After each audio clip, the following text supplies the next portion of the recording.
We're going to get our first look at the new board member, the union guy, Joe Esmonde, I guess his name is. I have high hopes for this guy. Let's see what we got here. Let's watch Joe. Question? Yeah, Dan, I'm not sure. Maybe I should have read more of my homework, and I've gotten 5.8 pounds of binders, and that's all. You've only got half? I'm older than you. One of the things I'm involved in is how this would interface with the, there's a map, overlay map of industrial lands in the metro area. There's a survey, and I wonder quickly, and I can take this offline, and how much that plays into your planning. Jobs, employment, basically. You know, I see a lot of younger people here, younger than I, and they're going to have to work. 26% of the region's employment is in this corridor. Okay. So I think the service enhancements, and tying those service enhancements into some of the industrial areas like in Tualatin that are growing, making sure that we have connections along Tualatin-Sherwood Road that tie into a high-capacity transit line that gets you from either west or downtown Portland. Right. So we make sure we have that mobility, and that means trying to tie into both employment areas and residential areas. So the surface enhancements are meant to do that. Right. The high-capacity transit is the backbone of that to make sure it's fast to get there from other locations. Thank you. Well, that was enlightening. Nothing like a technocrat explanation. I guess he was just trying to say something. You know, he obviously doesn't know much about transit, which brings me to the next point I'm going to make here. Don't you think it's about time we get somebody on this board that actually understands trimet and transit in this area? There's nobody on that board that is actually qualified to be on that board. I'm talking about somebody who actually understands the transit system or who's always riding the transit system.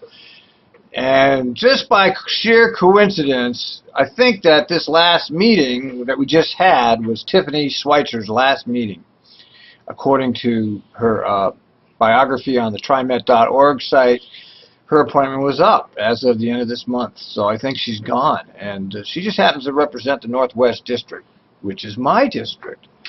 And it's also somebody else's district that I know about. His name is Chris Smith. Streetcar Smith. Okay.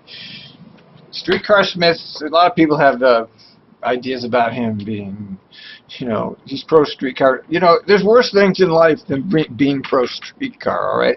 I'm not pro-streetcar. But you know, it's not worth getting upset about the I mean, it's not a good idea here in Portland because they're taking away other services to keep that stupid thing running. But they justify it by saying all the dignified people who won't ride bus will ride streetcars. I'm sure there's some truth to that. Anyway, Chris Smith happens to be very knowledgeable about transit, and just because he likes streetcar doesn't mean he's not qualified to be on a board like the TriMet board. And if you've watched any of his stuff, and I've watched him for years because I've been on that board, been on that website of his for years. Not always welcome there. You know, I've had my share of disputes, but I've always said he's always been pretty fair with me, actually. And all of his concepts in transit makes sense. And if you follow this like I do, this is the guy you want on that.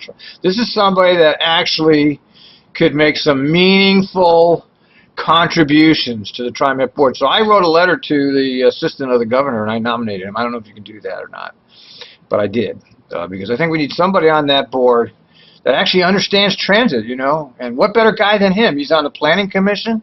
He's on the streetcar board. He runs a transit blog. Now, there's your perfect guy right there. Chris Smith for the TriMet board. Hi, I'm Chris Smith, and I've been a member of City Club since 1991. I've enjoyed both the public forum to discuss important policy issues in our city and our region, and I'm really grateful for the research apparatus here at City Club that's allowed us to look at difficult policy questions in an objective, rational way and produce recommendations for the community. I've had the opportunity to participate in 2 research studies.